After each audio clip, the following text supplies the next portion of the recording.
ಗಂಗಾ, ಏನಾಯ್ತು? ನಮ್ಮನ್ನೆಲ್ಲ ಬಿಟ್ಬಿಟ್ಟು ಎಲ್ಲಿಗೋ ಹೋಗ್ತಾ ಇದೀಯಾ? ಎಲ್ಲಿಗೆ ಅಂತ ಇನ್ನೂ ನಿರ್ಧಾರ ಮಾಡಿಲ್ಲ ಗಂಗಾ. ನಾನು ನೀನು ಹುಟ್ಟಿದ್ದಿ ಹಳ್ಳಿಲಿ, ಬೆಳೆದಿದ್ದಿ ಹಳ್ಳಿಲಿ, ಬಾಳ್ಬೇಕಾಗಿರೋದು ಈ ಹಳ್ಳಿಲಿ. ಹೋಗೋನ್ನೋದಕ್ಕೆ ಅವ್ರು ಯಾರು, ಹೋಗೋದಕ್ಕೆ ನೀನ್ ಯಾರು? ಗಂಗಾ, ಹಿರಿಯರು ಮಾಡಿರೋ ತೀರ್ಮಾನಕ್ಕೆ ಮರ್ಯಾದೆ ಕೊಡೋಕೆ, ಅಪ್ಪನ ಮಾತನ್ನು ನಡೆಸ್ಕೊಡೋಕೆ. ನ್ಯಾಯವಾಗಿದ್ರೆ ನಡ್ಸ್ಕೊಡು, ಪರವಾಗಿಲ್ಲ. ಅನ್ಯಾಯಕ್ಕೆ ಯಾಕೆ ತಲೆ ತಗ್ಗಿಸ್ಬೇಕು? ನ್ಯಾಯ ಯಾವುದು ಅನ್ಯಾಯ ಯಾವುದು ಅಂತ ತೀರ್ಮಾನ ಮಾಡೋರು ಯಾರು ಹೇಳು? ನಾನು ತುಂಬಾ ಅನ್ಯಾಯ ಮಾಡ್ಬಿಟ್ಟೆ ಕಣೋ. ಹಾಗೆಂತ ಯಾರು ಹೇಳಿದ್ರು? ನಾನೇ. ಅವತ್ತು ರಾತ್ರಿ ನಿನ್ ಹಿಂದೆ ಬರ್ದಿದ್ರೆ ಇವತ್ತು ಹೀಗೆಲ್ಲ ಆಗ್ತಾನೆ ಇರ್ಲಿಲ್ಲ. ಬಸವ, ಒಂದ್ ಮಾತ್ ಕೇಳಲೇನೋ? ಕೇಳು ಗಂಗಾ. ಬಸವ, ನೀನ್ ನನ್ ಪ್ರೀತಿಸ್ತೀಯೇನೋ?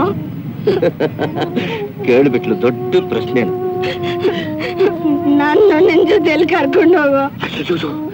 ನನ್ನ ಜೊತೆನಲ್ಲಿ ನಿನ್ನನ್ನು ಉಪವಾಸ ಸಾಯಿಸೋದಿಕ್ಕ ಬೇಡ ಗಂಗಾ, ಬೇಡ. ಒಂದ್ ದಿವ್ಸ ನೀನ್ ನೋಡ್ಲಿಲ್ಲ ಅಂದ್ರೆ ನನ್ ಪ್ರಾಣನೇ ಹೋದಾಗುತ್ತಲ್ಲೋ. 6 ತಿಂಗಳು 6 ಕ್ಷಣ ಹೋದಾಕ ಹೋಗುತ್ತೆ. ನೀನ್ ಧೈರ್ಯವಾಗಿರಿ ಗಂಗಾ, ನಾನೇನ್ ಬರ್ತೀನಿ.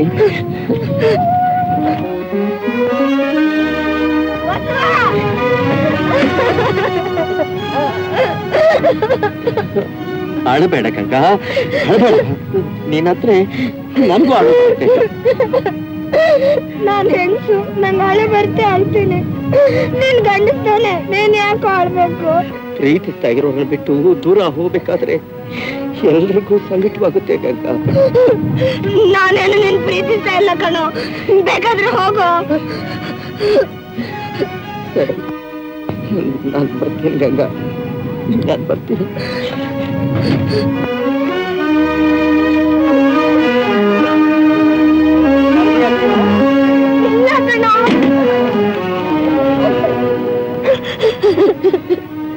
ಗಂಗಾ, ಇನ್ ಸ್ವಲ್ಪ ಹೊತ್ತು ಹೀಗೆ ಇರೋಣ ಕಣೋ. ಯಾರಾದ್ರೂ ನೋಡ್ತೀನಿ? ಏನಿಲ್ಲ. ಅವ್ರಿಗೆ ಯಾಕೋ ತಲೆ ಹರಟೆ. ನಾನೇ ಬರ್ತೀನಿ ಗಂಗಾ. ಬಸವ, ಬರ್ತೀನಿ. ಬಸವ, ಬಸವ.